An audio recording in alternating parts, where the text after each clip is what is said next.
So for the next hour or so, we're going to cover beam shear equations and post-tensioning, what we call shear nonsense.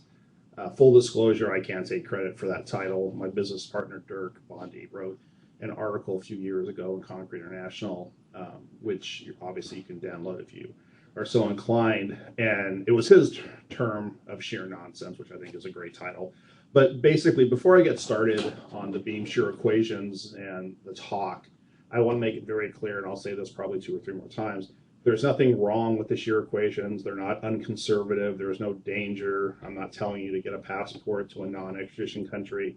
They work great. They've been working great for decades. There's some interesting aspects to it that, well, obviously, we are trying to better our product more and more. But with the current equations and the way they're set up, you can get some quote-unquote interesting results. That if you are more geared towards, let's say, everything else besides post-tensioning, the shear reinforcement, where the tighter spacings occur, stuff like that, doesn't make any sense compared to wood, steel, concrete, rebar concrete, stuff like that. And so when you see those results, I don't want you to think you paid $25,000 or whatever you paid and for your great software that doesn't work. It's the nature of the beast, and it's best to understand the beast so you don't, make something bigger than it actually is.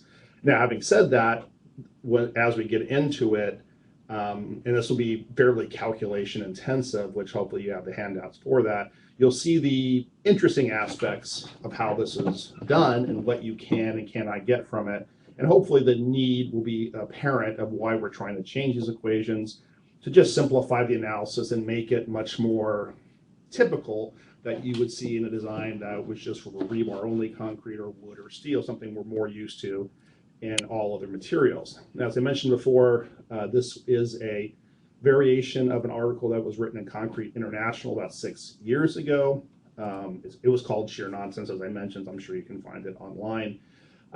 This is an old school shear design philosophy. It hasn't changed in roughly 50 years. Now, if you look at the way steel has changed, ASD, LRFD, seismic changes every 6 months, it seems like.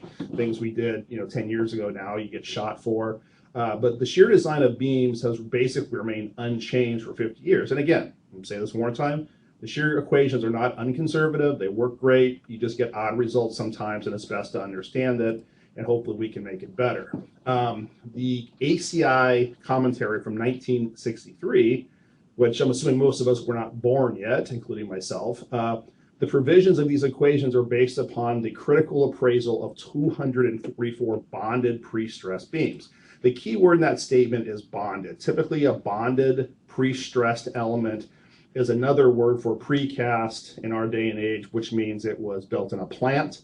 It was determinate, meaning that it was simply supported, meaning there are no secondary effects. Now, if you know anything about post-tension concrete or just cast in place concrete as it is, we are never determinate. We are always indeterminate, and post-tensioning drapes through systems which create balance loads, which create secondary effects. So basically the point of this statement is the equations we're going to look at, and this will become more clear hopefully as we get going, is we're based upon a precast, simply supported section, most likely with no change in spans, just 50 feet or 60 feet or 10 feet, whatever it was.